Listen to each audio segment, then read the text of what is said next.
आप देखिए पहलवानों के साथ जो हुआ, जंतर मंतर पर बैठे और उसके बाद उन्होंने इतनी लंबी लड़ाई लड़ी, लेकिन फिर भी बहुत सारे लोग थे जो उनका साथ देने नहीं आए।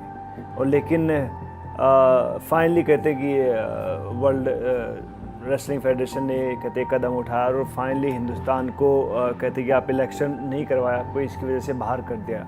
तो अगर आप पहलवान हैं, पहलवान के से खिलाड़ी हैं, खिलाड़ी के किसी भी परिवार से ताल्लुकात रखते हैं, तो आपको उनको सपोर्ट करना चाहिए था उस टाइम पे। और फाइनली अगर मैं चाहूँगा कि अब ये सब चीज़ें दोबारा से ठीक हों और हमारे जो पहलवान हैं वो इंडिया के फ्लैग के नीचे आके पार्टिसिपेट करें और जो गर्व, जो एक प्राउड मोमेंट होता है, उसको दोबारा से उस मोमेंट को जिए तो बहुत अच्छा होगा। जी, बहुत दुर्भाग्यपूर्ण है बिकॉज हमारे टाइम पे ऐसा कभी नहीं हुआ। बिकॉज जितने भी हमने, मैं तकरीबन 15-20 साल में हिंदुस्तान की बॉक्सिंग में मैंने पार्टिसिपेट किया है और हमारे टाइम पर अगर होता भी था, आई थिंक स्पोर्ट्स मिनिस्ट्री या प्रधानमंत्री जी उसमें हस्तक्षेप करके उस मामले को सुलझा देते।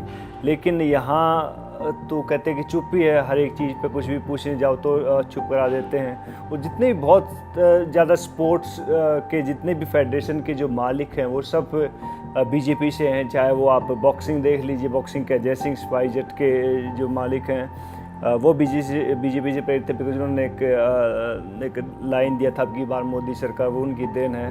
ब्रिजभूषण जी देख लीजिए, टेबल टेनिस के जो कहते हैं कि दुष्यंत चौटाला की वाइफ उनकी प्रेसिडेंट है। उसके बाद क्रिकेट का देख लीजिए, हमारे जयसा जी कहते भी विदाउट किसी इलेक्शन के फिर भी कितना लंबा अभी भी, पहले जो बीसीसीआई का चेयरमैन बनता था 2 साल के, लेकिन फिर बाद में उसको हटा दिया गया, स्पेशली सुप्रीम कोर्ट में जाके उसको चेंज कर दिया गया। उसके बाद हेमंत बिश्वा शर्मा जी हैं, और सब कहते सब तंत्र पे उन्होंने अपने अपने आदमी बिठा रखे हैं और वो मन मर्जी से अपने तरीके से रूल करते हैं। तो मैं चाहूँगा कि इसमें सुप्रीम कोर्ट हस्तक्षेप करे और स्पोर्ट्स की जगह में कहते कोई राजनीति ना हो और वहाँ खिलाड़ियों को मौका मिलना चाहिए। जी, मैं मानता हूँ कि उनकी सबसे अहम पहल इलेक्शन जीतना है। वो किसी भी हद तक जा सकते हैं, चाहे वो झूठ हो, चाहे वो पैसे का हो, चाहे कुछ भी हो। उनका सिर्फ मकसद एक है कि वो झूठ बोल के उनको सत्ता चाहिए, दैट्स इट। इसलिए वो शायद ब्रिजभूषण को बचाना चाहते हैं। और मैं चाहूँगा कि स्पोर्ट्स में राजनीति नहीं होनी चाहिए, किसी मसले पे नहीं होनी चाहिए। बिकॉज जब हम स्पोर्ट करने गए इंडिया गेट पर तो हमें कहा गया कि भैया आप राजनीति कर रहे हैं, लेकिन उन्हीं की पार्टी के लोग वहाँ आ जाते तब तो देशभक्ति कहलाता। तो एक तरह का ढोंग, एक तरह का आडंबर रचा हुआ उन्होंने और हर तरीके से अपने आप से वो कहते कि मनमानी करते हैं। तो मैं चाहूँगा कि हिंदुस्तान के लोग इस सब चीज़ को देख रहे हैं, वो आगे आएँ और कहते हैं कि खिलाड़ियों के साथ अपनी आवाज़ बुलंद करें। मैं कल न्यूज़ देख रहा था, बहुत दुर्भाग्य की बात है, जब नरेंद्र मोदी जी को लेने वहाँ साउथ अफ्रीका कोई लेने नहीं आया, कोई बड़ा मिनिस्टर, तो कहते कि प्लेन से नहीं उतर रहे थे। उन्होंने कहते जिद अपना ली कि नहीं मैं नहीं उतरूँगा जब तक कोई मुझे लेने नहीं आएगा। तब कहीं जाके कोई उपराष्ट्रपति भेजा उन्होंने, तब जाके निकले। तो आप देखिए कि उनके मान सम्मान का इतना होती है, लेकिन जब खिलाड़ी कहते कि बेचारा कहते कि जब पार्टिसिपेट करने जाता रहे तो एक झंडा के नीचे, उसके लिए कितने अपमान की बात होगी ये सब चीज़ें।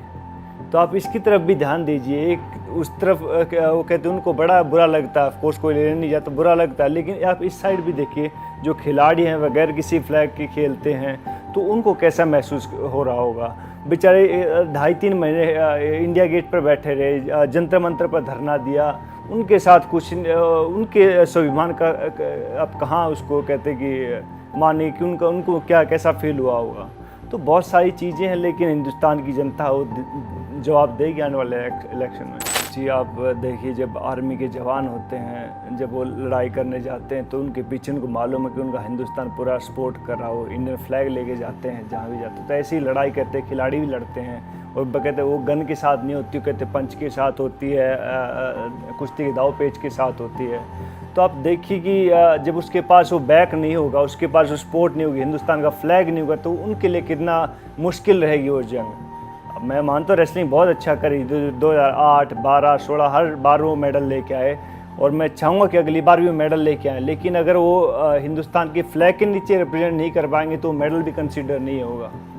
तो मैं चाहूँगा कि इसमें प्रधानमंत्री जी हस्तक्षेप करें और इस मामले को जल्द से जल्द सुलझाएं। जो पहलवान उस फ्लैग के नीचे नहीं खेल सकते, फेडरेशन के जल्द से जल्द चुनाव हों और फेडरेशन का जो कहते हैं कि प्रेसिडेंट होता हो किसी पहलवान को ही बनाए, ना कि किसी राजनीति के हाथ में उसको कठपुतली बना के छोड़ देंगे उसको।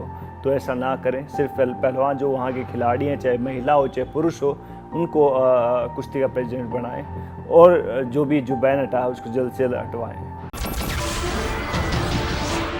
नमस्कार, मैं हूं मानक गुप्ता। अगर आपको हमारा ये वीडियो पसंद आया हो तो इसे लाइक और शेयर जरूर करें, और हाँ, हमें सब्सक्राइब और फॉलो करना ना भूलें ताकि आप देश और दुनिया की कोई खबर मिस ना करें। तो जुड़े रहिए हमारे साथ और देखते रहिए न्यूज़ 24।